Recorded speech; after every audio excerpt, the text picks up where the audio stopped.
Accounting no problem में आपका स्वागत है। मैं हूं आरती। आज के इस वीडियो में आप जानेंगे कि Tally.ARP9 में बनी हुई किसी कंपनी को Tally Prime में माइग्रेट यानी स्थानांतरित या ट्रांसफर कैसे करते हैं। इसके पहले हम Tally.ARP9 को Tally Prime में अपग्रेड करने के लिए 3 वीडियोस बना चुके हैं, जिनमें से पहली वीडियो में हमने Tally Prime डाउनलोड और इंस्टॉल करने के बारे में बताया और उसके बाद वाली 2 वीडियोस में क्रमशः न्यू लाइसेंस को एक्टिवेट करने और एग्जिस्टिंग लाइसेंस को रीएक्टिवेट करने के बारे में बताया है। इन तीनों वीडियोस के लिंक हमने नीचे डिस्क्रिप्शन में दी है। किसी कंपनी को माइग्रेट करना तो बहुत सरल है, पर कभी-कभी माइग्रेट करते समय किसी कारण से माइग्रेशन का काम पूरा नहीं हो पाता है और वो कंपनी Tally.ARP9 और Tally Prime दोनों में ही नहीं चल पाती है। इसलिए सुरक्षा के उद्देश्य से पहले हमें उस कंपनी का बैकअप ले लेना चाहिए। तो चलिए किसी कंपनी का बैकअप लेने और उसको माइग्रेट करने की प्रोसेस को समझ लेते हैं। हमने Tally Prime ओपन कर लिया है। देखिए यहाँ पर सिलेक्ट कंपनी की स्क्रीन दिखाई दे रही है और इस स्क्रीन पर Tally.ARP9 में इस पाथ पर हमने जो कंपनियां बनाई हुई हैं उनके नाम दिखाई पड़ रहे हैं और उनके नाम के बाद माइग्रेशन रिक्वायर्ड लिखा हुआ है। अब जिस भी कंपनी को माइग्रेट करना हो उससे पहले सिलेक्ट करना होगा। हम इस कंपनी को सिलेक्ट कर रहे हैं। अब एंटर की प्रेस करेंगे। एंटर प्रेस करते ही देखिए माइग्रेट कंपनी डेटा नाम से एक विंडो आ गई है। हम जिस कंपनी को माइग्रेट कर रहे हैं यहाँ उसका नाम दिखाई दे रहा है। इसके अलावा यहाँ नीचे लिखा हुआ दिखाई दे रहा है backup company data before migration और इसके आगे यस लिखा हुआ है।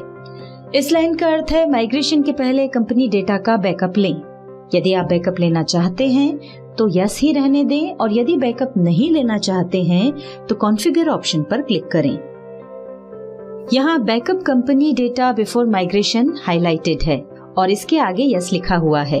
आप नो के लिए एंटर प्रेस करें। ऐसा करते ही यस की जगह नो आ जाएगा। हम इसे यस ही रखना चाहते हैं, उसके लिए फिर से एंटर प्रेस कर रहे हैं।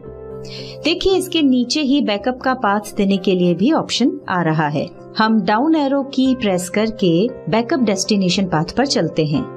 अब एंटर प्रेस करें। यहाँ पर देखिए 2 ऑप्शंस दिखाई दे रहे हैं, स्पेसिफाई पाथ और सिलेक्ट फ्रॉम ड्राइव।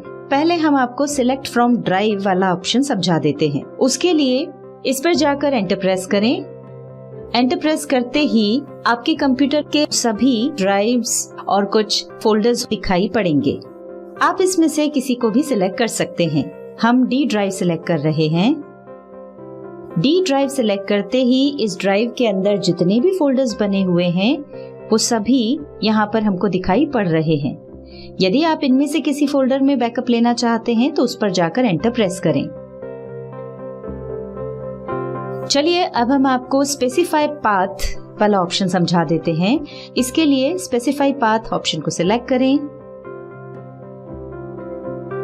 यहाँ पर आपको वो पाथ टाइप करना होगा जहां पर आप इस कंपनी का बैकअप रखना चाहते हैं। हम F ड्राइव में एक नया फोल्डर बनाकर उसमें बैकअप लेना चाहते हैं। उसके लिए यहाँ हमने टाइप किया F, फिर कॉलन लगाकर उसके बाद बैकस्लैश लगाकर फोल्डर का नाम दिया बैकअप बिफोर माइग्रेशन और एंटर प्रेस किया। ऐसा करते ही यहाँ पर कहा जा रहा है कि इस नाम का कोई फोल्डर नहीं है, क्या आप नया फोल्डर बनाना चाहते हैं? हम यस के लिए एंटर प्रेस कर रहे हैं। देखिए लिस्ट ऑफ फोल्डर्स में हमने जो अभी नया फोल्डर बनाया वो दिखाई पड़ रहा है। अब हम फिर एंटर प्रेस करेंगे। यहाँ हमने बैकअप के लिए यस किया हुआ है और उसके नीचे हमने जो पाथ दिया है वो भी आ रहा है। अब इस कॉन्फ़िगरेशन को सेव करने के लिए कंट्रोल और ए कीज को प्रेस करेंगे। ऐसा करते ही हम वापस माइग्रेट कंपनी डेटा स्क्रीन पर आ गए हैं। अब हमने जो नया पाथ दिया था वो भी यहाँ पर दिखाई पड़ रहा है।